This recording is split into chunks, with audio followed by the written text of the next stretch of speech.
Subscribe now and press the bell icon. Never miss an update. Hello friends, आज हम पढ़ेंगे histology technique के बारे में। जब हमारी बॉडी में किसी प्रकार का इन्फ्लामेशन या फिर ऑर्गन में इन्फेक्शन या फिर कोई स्वेलिंग या फिर कैंसर जैसी कंडीशन पैदा होती है तो डॉक्टर उस इन्फ्लामेशन की जगह को थोड़ा सा टुकड़े के रूप में काट कर, या फिर कोई बड़ा इन्फेक्शन वाला ऑर्गन है या फिर जैसे कि यूट्रस है, तो ये फिक्सेटिव सैंपल के तौर पे हिस्टोलॉजी लैब में भेजा जाता है। और उस हिस्टोलॉजी लैब में उस टिश्यू का एक पूरा टिश्यू प्रोसेसिंग के दौरान प्रक्रिया ख़त्म करके उसको माइक्रोस्कोपिक एग्जामिनेशन करते हैं। ठीक है, तो आइए हम पढ़ते हैं हिस्टोलॉजी टेक्निक का पूरी इस सीरीज के शॉर्ट नोट के बारे में। जैसे कि histology is the microscopic study of normal tissue. जहाँ पर टिश्यू का माइक्रोस्कोपिक अध्ययन किया जाता है वह कहलाता है histology. And histopathology is the study of abnormal और डिसीज टिश्यू। यहाँ पर एबनॉर्मल और डिसीज टिश्यू का अध्ययन किया जाए वह कहलाता है हिस्टोपैथोलॉजी। अब हम पढ़ते हैं हिस्टोपैथोलॉजिकल के स्टेप्स जो टिश्यू से लेके पूरा माइक्रोस्कोपिक एग्जामिनेशन तक पहुंचाते हैं। तो कुछ स्टेप्स हैं, इसी दौरान पूरा हिस्टोलॉजी सेक्शन चलता है। सबसे पहले बायोप्सी। जैसे डॉक्टर उस इन्फ्लामेशन की जगह को टुकड़े के रूप में, या फिर यूट्रस है, जैसे कोई ब्रेस्ट कैंसर है या फिर कोई कैंसर की कंडीशंस हैं, तो उस टुकड़े को बायोप्सी के रूप में एक कंटेनर है, छोटा टुकड़े के रूप में उसमें भर देते हैं और उसमें फिक्स करके उसमें सैंपल डालकर भेज देते हैं लैब में।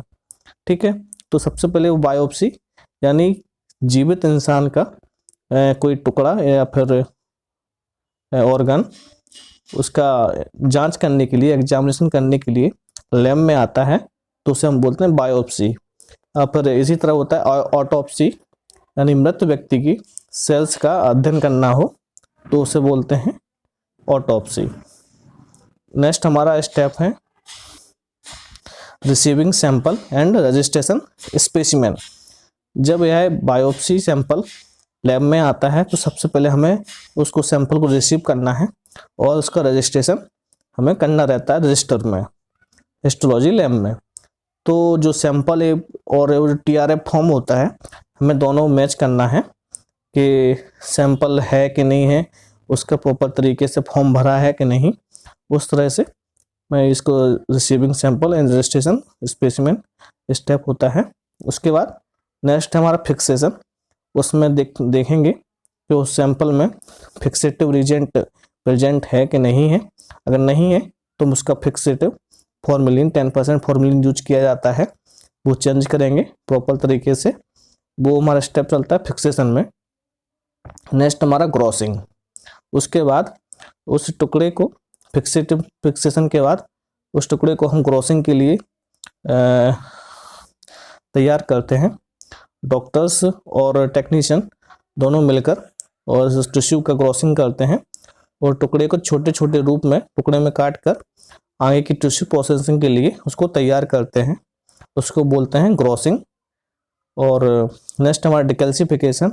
अब यदि कोई बॉडी टिश्यू है, मतलब कोई हार्ड टिश्यू है, तो उसका डिकैल्सिफिकेशन किया जाता है, मतलब उसको कैल्शियम को अलग किया जाता है, उसको बोलते हैं डिकैल्सिफिकेशन, जिससे कि उसका टिश्यू प्रोसेसिंग तो माइक्रोटोमी में कट किया जा सके, इसलिए उसका डिकैल्सिफिकेशन करना आवश्यक होता है।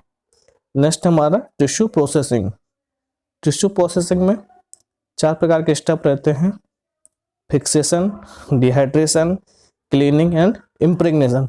ये अभी हम शॉर्ट फॉर्म में पढ़ रहे हैं, बाकी हर एक स्टेप का डिटेल्ड वीडियो हम बनाएंगे। उसका इम्प्रेग्नेशन आगे देखते हैं। नेक्स्ट है 7 नंबर एम्बेडिंग। उसका इसमें ब्लॉक मेकिंग होती है, उसको हम ट्रिम करते हैं। जो ब्लॉक तैयार किया जाता है उसके बाद ट्रिमिंग की जाती है। ट्रिमिंग के बाद उस ब्लॉक को माइक्रोटोम में कट करते हैं, उस स्लाइड तैयार की जाती है स्टडी के लिए।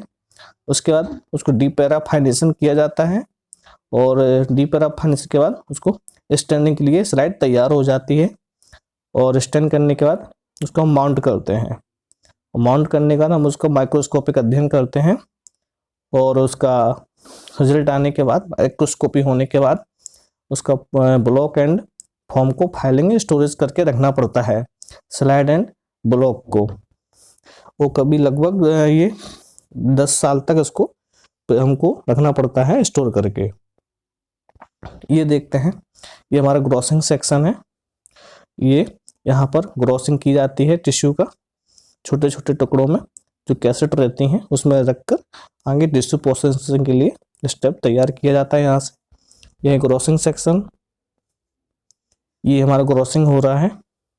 ये इंस्ट्रूमेंट से छोटे छोटे टुकड़ों में कट करते हैं। जहाँ इन्फ्लामेशन है, यहाँ पर इन्फेक्शन वाली जगह है, अपन देख लेते हैं कि यहाँ इस जगह से इन्फेक्शन शो हो रहा है, तो उस जगह को छोटे टुकड़े के रूप में काट कर 2 mm का, लगभग इससे ज़्यादा नहीं काटना है, 2 mm का काटना रहता है। और टिश्यू प्रोसेसिंग के लिए ये यहाँ से स्टेप तैयार किया जाता है। ये है ऑटोमेटिक टिश्यू प्रोसेसर मशीन।